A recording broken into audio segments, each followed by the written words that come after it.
It's so special. WCN, an incredible organization.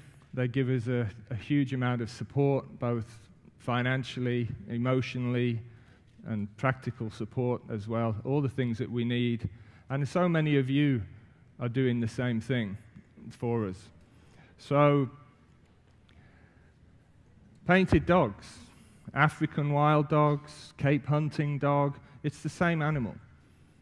Lots of different names, but it's the same animal.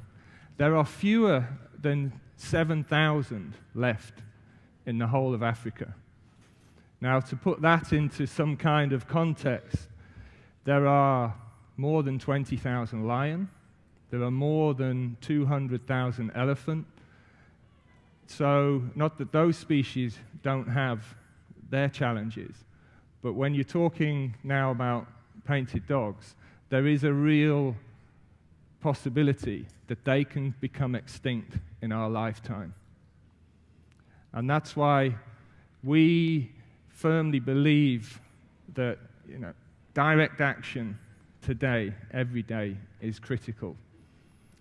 The threats to the dogs are many and varied. In our particular area of operation, snares being set for bushmeat trade is a huge threat. Disease is an ever-present threat to the populations. Rabies can wipe out a whole pack, just like that. Also, they get run over on the roads, and actually the poaching with the snares is the dogs themselves get caught in those snares, but obviously those snares are set for their prey base, so for the bushmeat trade. So you've got a depletion in their prey base as well. So these are the challenges that we face on a daily basis. And we firmly believe that you have to change people's lives. If you're going to make a difference, you have to change lives. And that's what we're all about. I'm going to introduce Painted Dog Conservation to you. Cute little fella. And illustrate the work that we're doing to change lives and make a difference. And so many of you are helping us do that. A lot of you aren't, but you can change that today. You have that opportunity today to become part of the team, part of the solution. And we'll share a lot of tears together, that I can promise you. But you will find it very, very rewarding at the end of the day. The dogs have this highly evolved social system.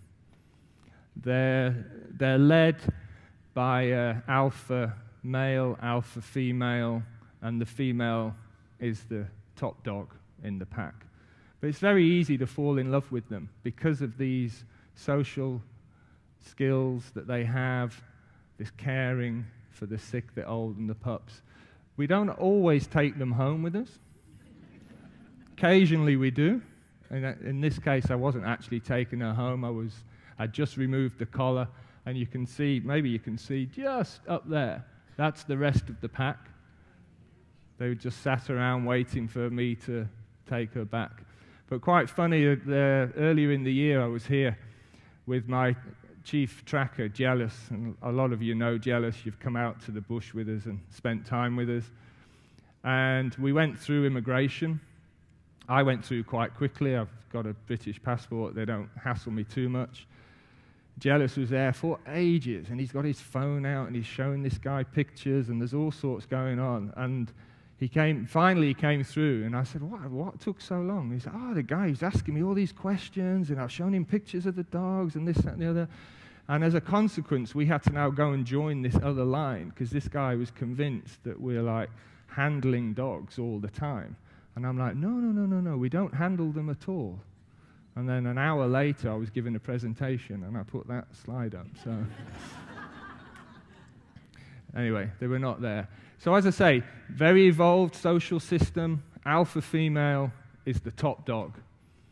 And you get so much interaction, so much play, so much attention they pay to each other. They're very endearing. Once you get to spend time with the dogs in the field as we do, you will be hooked. I guarantee it. You will be hooked on the dogs. So look, there's a few myths that are circulated. Things like the dogs, they're wanton killers. They will eat everything in their path if they can. It's just not true. This is a scene in minor pools. The water buck here is not normally on the menu for dogs, to be honest, but he's kind of curious. She is kind of curious as to what the dogs are doing. The impala in the background there, very much on the menu for the dogs, but they know the dogs have finished hunting for the day. There's nothing going on. There's no threat to them whatsoever. So this is, a typical scene, and we've got Rob and Catherine in the audience here. They've been out to Zimbabwe with us and minor pools. You can spend the whole day sat as close as I am to those dogs now. You could spend the whole day just sat there watching them. No threat to humans whatsoever. Pups are everything for the dogs. The whole psyche of the pack is all about raising pups, raising pups, raising pups. And the number of adults in the pack very much influences the survivorship. How many pups are born and how many survive is very linked, very related to the number of adults in the pack. They're not true dogs. They're not even a close relative to true dogs. So your domestic dogs, wolves, they're closely related. Painted dogs are a very distant cousin. And again, to give some kind of context there, the relationship between humans and baboons is about the same as the relationship between painted dogs and domestic dogs. And now, while we all know people that we would call, their behavior, we would sort of describe them as being a bit of a baboon, that's not the same thing. And there's some people in this room who should remain nameless. Or maybe not. I'll think about that later. Like Steve, for example. They're not related to hyenas. Okay, just in case there's any confusion, that is the hyena over there. This is actually Tate, alpha female. This is the same dog I was holding. That was just before. There, she's got the collar on, but that picture of me at the beginning when I was holding her, I'd taken the collar off. That dog, she's had more than 100 pups in her life. And when you're talking about the numbers of dogs, like I said, there are fewer than 7,000 in the whole of Africa. One dog having 100 pups is hugely significant. Hyenas are a big threat to the dogs. It's probably one of the biggest natural threats, a natural enemy. They'll try and take the kill from the dogs. They will kill the pups if they can. Lions is another threat as well. So I'll just show you a little video clip now that kind of illustrates the dog-hyena relationship.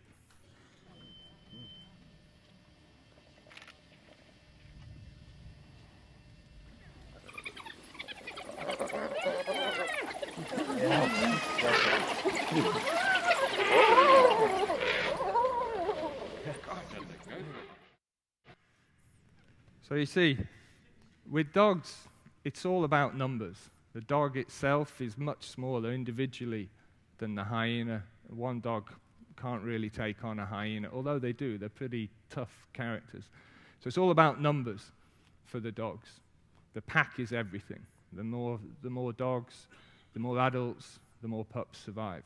So talking about changing lives, my life changed. I was much the same age as some of these kids. This is my son here, Sam.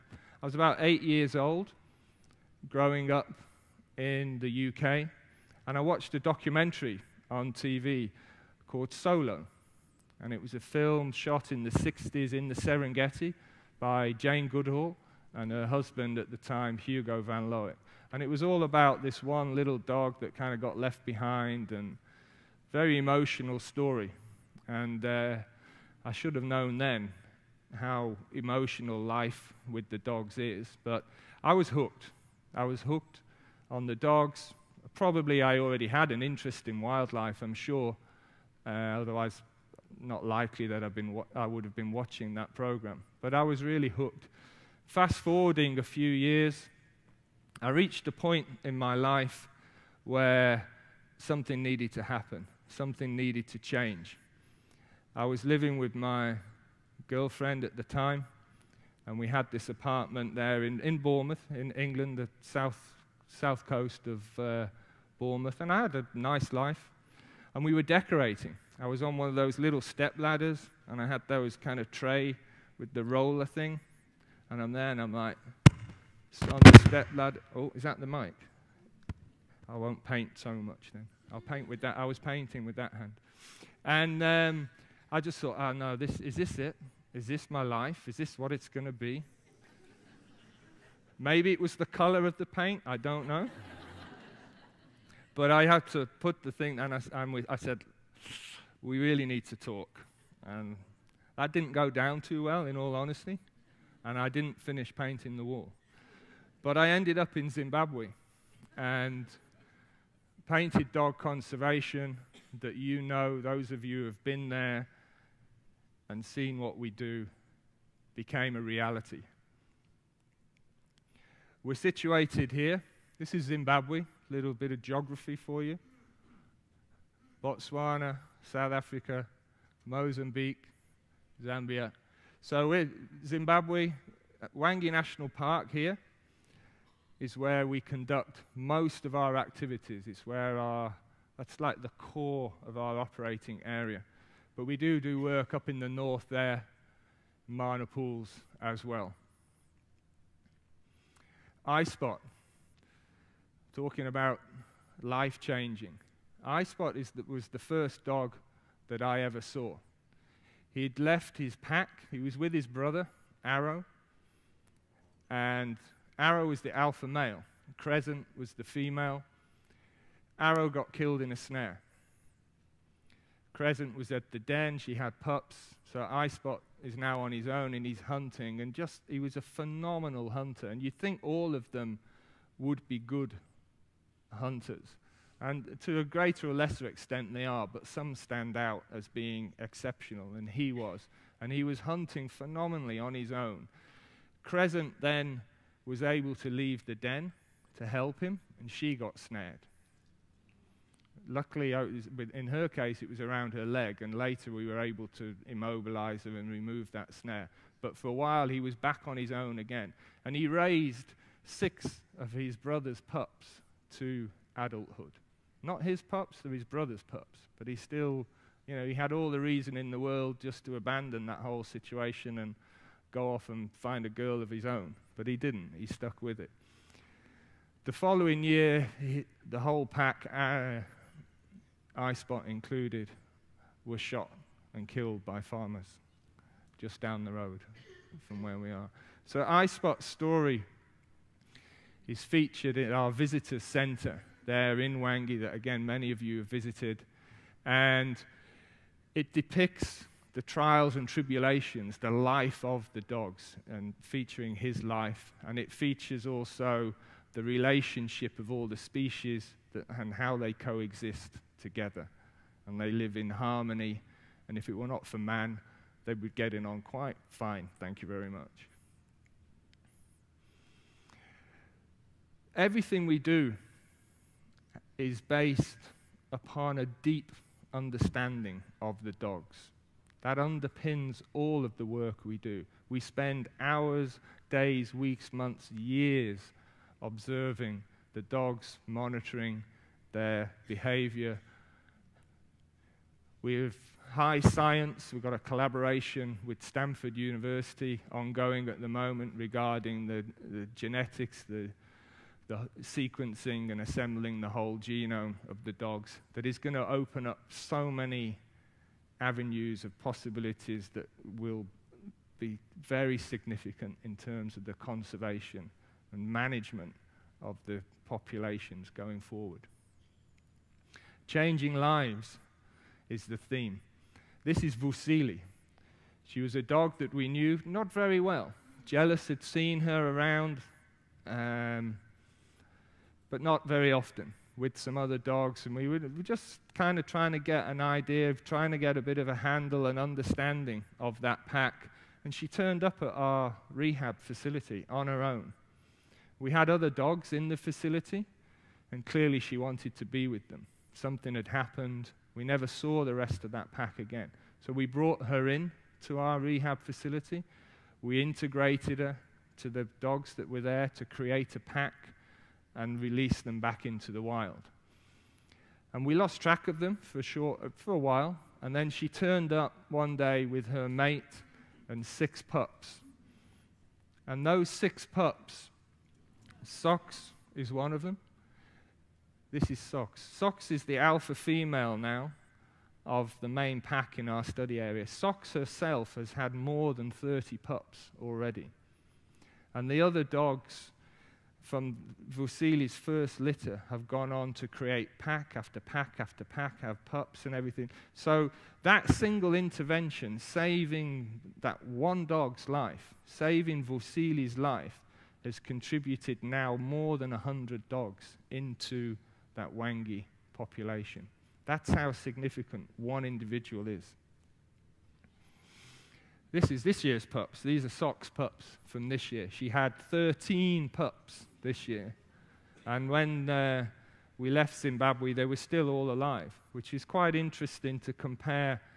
And what we do with we compare the Wangi population with the Mana Pools population. You've got different factors at play there.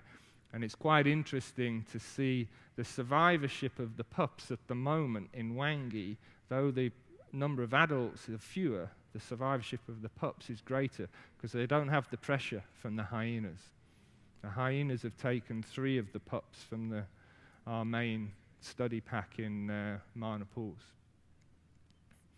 We've dealt with so many snared dogs this year. It's been relentless.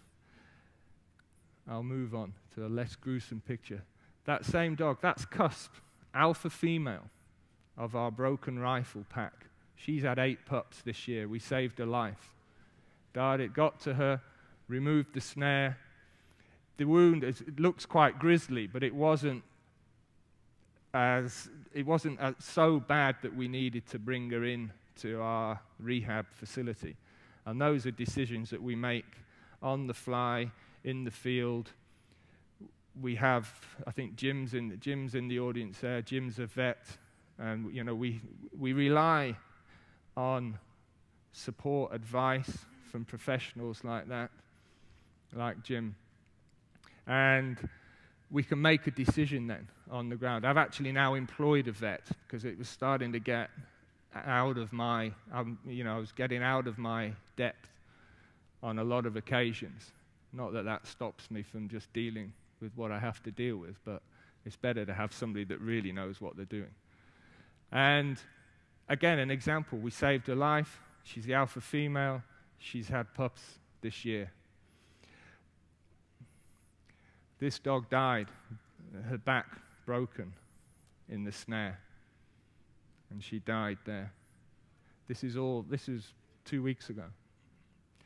So we employ anti-poaching units. We need to employ more.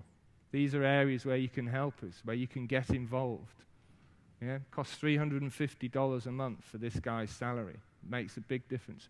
We've got guys deployed all over Wangi National Park, working with the national parks authorities, and particularly in the border areas, because that's where the snares are generally set. And as I said, the snares are set not for the dogs. The dogs are accidental victims. The snares are set for bushmeat. It's commercial. It's a commercial trade. It's not a poor, impoverished villager trying to provide for his family.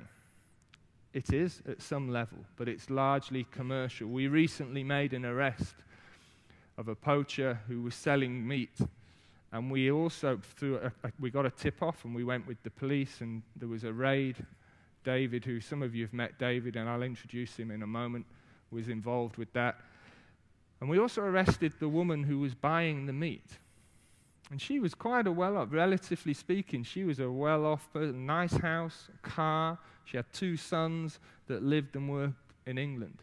So there's no, that's not, it wasn't driven by poverty. It was a choice that she made to buy that meat from the poacher.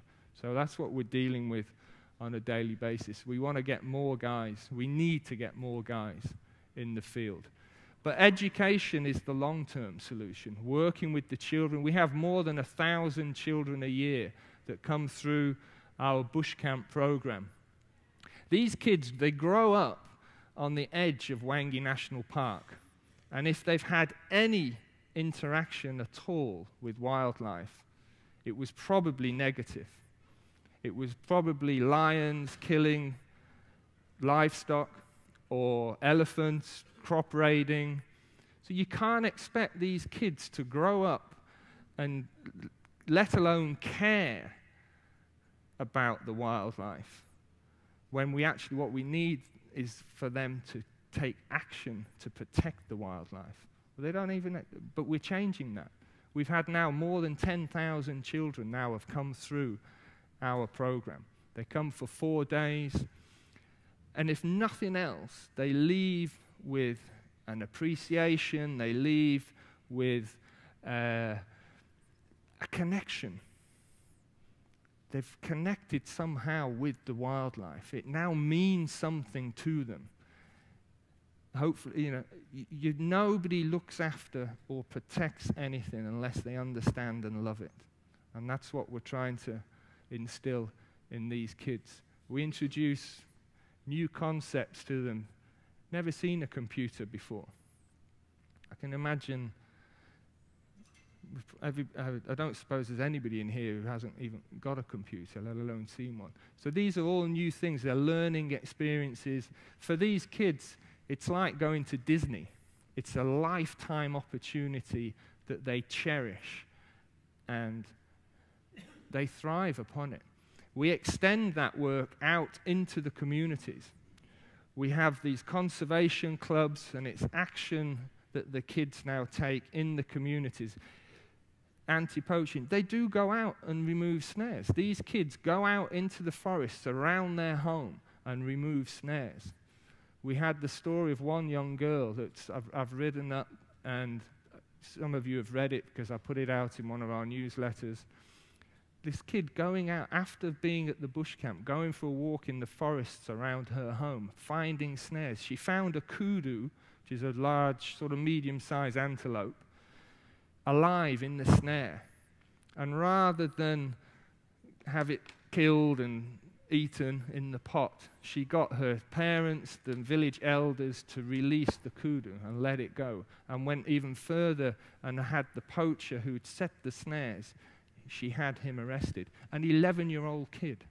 And that's the power of these programs, that you really can work with the kids and you can get them to change their attitude easily, because they don't know any of this. So you're introducing something that's new and exciting and interesting to them, and once you've changed attitude, you can then change behavior, and you need to change behavior to make a difference.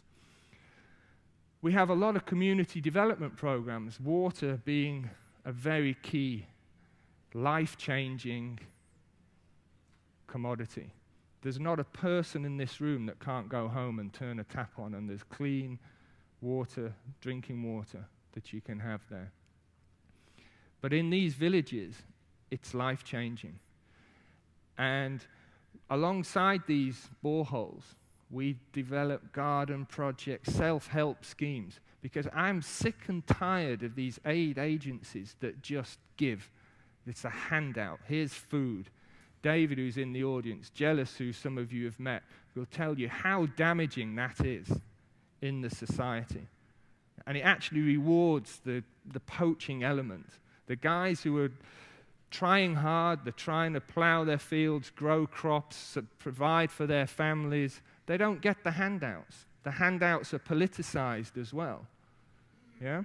Better you provide a resource and then help the people utilize it. The same with our art center. Wendy, stand up, because you're very small, so you're going to have to stand up anyway. Wendy.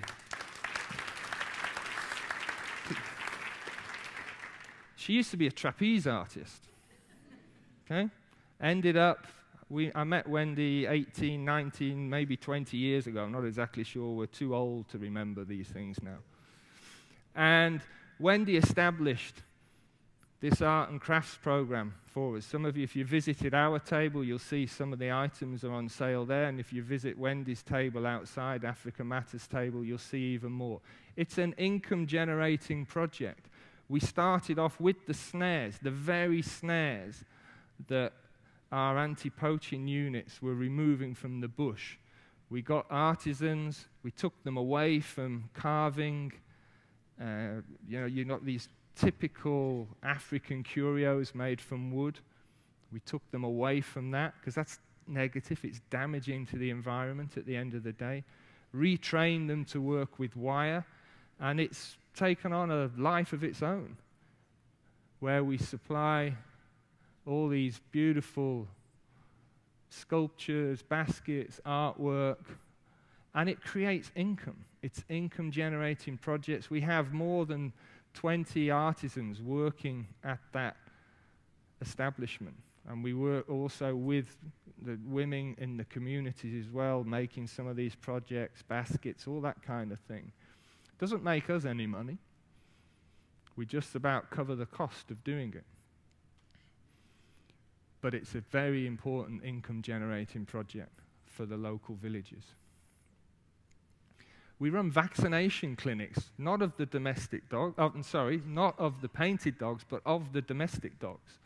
We vaccinate them against rabies, distemper. Rob and Catherine were there with us one year, and they were horrified by all the people bringing them. I mean, these dogs, they're owned, but they're not wild. They're not feral dogs. But you wouldn't think so, to be honest, when you're at these places. And the dogs are running around everywhere. And if any of them are on any kind of leash, it's probably a bit of wire or cable or whatever. So Catherine and Rob got how many leashes? Few hundred, I can't remember, it was a lot, donated by their vet. That kind of help. That's another way you can get involved, yeah? You don't have to send money, but we prefer that. Leashes are okay as well. We sponsor the local soccer league, not because I like soccer, but because we can reach a different age group. We reach the youth within the community that are unemployed, idle hands. You know the rest of that saying, yeah? We engage with them in the soccer league. David's taken it even further, and the last weekend of the month, he gets a group of people and he rounds them up. The core of it is our own anti-poaching unit, but all sorts of people start joining in, and they run 20 kilometers the last weekend of every month. Just again, it's to engage with the communities. They hand out leaflets, people ask questions. It's another way of just integrating yourself in the community. And later on, the end of the year, the same guys, they're going to run over 1,000 kilometers from the east of Zimbabwe to the west. But I'll be cheering them along as they go. We have an HIV/AIDS program that reaches more than 20,000 people, providing high-quality health care that there was just not accessible to them before. Through this program, we even built a clinic in a location. There was nothing there, and it was identified as a huge gap in what was a pretty shaky healthcare system anyway. So we built a clinic there just to help people. It's working with the people, delivering benefits. Because everything we do at the end of the day is for the dogs. Everything we do is for the dogs. It's saving one dog, one day at a time. Changing one person's life, one day at a time. That's what counts. That's where you make a difference. And you can do it. You can be with us. Some of you are. Some of you will be later. I hope that you become part of our team, part of the solution. Maria, one of our staff members, she used to sell baskets on the side of the road. Again, some of you have met Maria. She's a lovely lady, but selling baskets on the side of the road. And we were building our visitor center and everything, and I'd drive past, and she'd always stop me and ask me questions, and she thought she was getting to like really annoy me and irritate me, which, again, those of you who know me well can know that that's a possibility. But not at all. When it came, we'd finished, and we were like, okay, we need to employ some people now. I was like, make sure you give that woman selling baskets a job, you know? So we brought her in. With respect to her, not very well educated at all. It doesn't matter. I don't care. Attitude is everything. Somebody who's got the right attitude, you can teach them anything. She's now runs our visitor center. She's been over to the UK. She gave a presentation to more than 200 people, and she upstaged this TV celebrity, one of these natural history presenter guys. She upstaged him, much to his annoyance, but anyway. She's, you know. And because of PDC, she can provide the quality of education for her sons that wasn't available to her. Her sons are going to high school, one's at university, because of Painted Dog Conservation, because of you, because of the support that you're giving us, that allows us to employ people like Maria and change her life. And if her life's changing, so are the dogs' lives. We still deal with this every day. And people ask, are these programs working?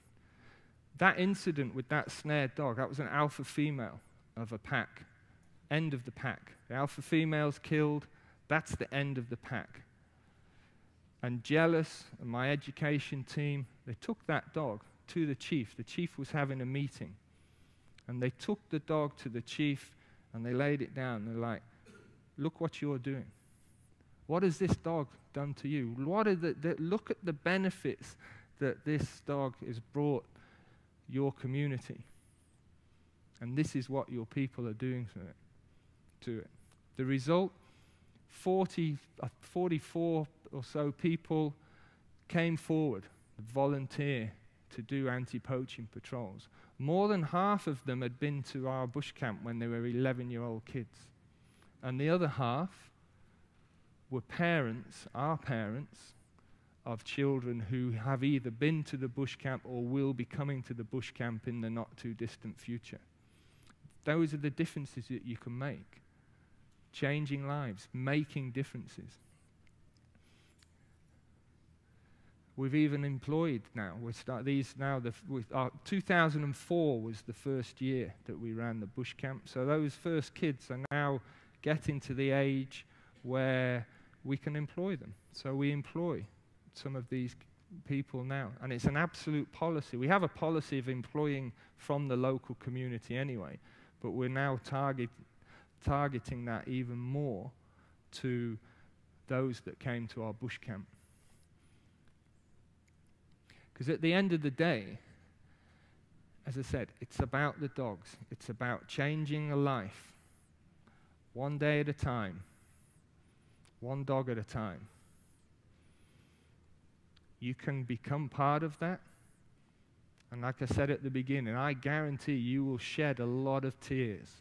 I have shed so many tears over the years. But it's very rewarding work at the end of the day. You see people like Maria, you see people like those kids coming through and being able to employ them and see them provide better for their family. But of course, at the end of the day, the most rewarding thing is we're creating a brighter future for the dogs. And thank you for your support. Keep supporting us. We need it. Get involved. Come and see us. support the anti-poaching unit, buy a collar, whatever it takes. There's many ways that you can become involved and help us with this work, this life-changing work. Thank you.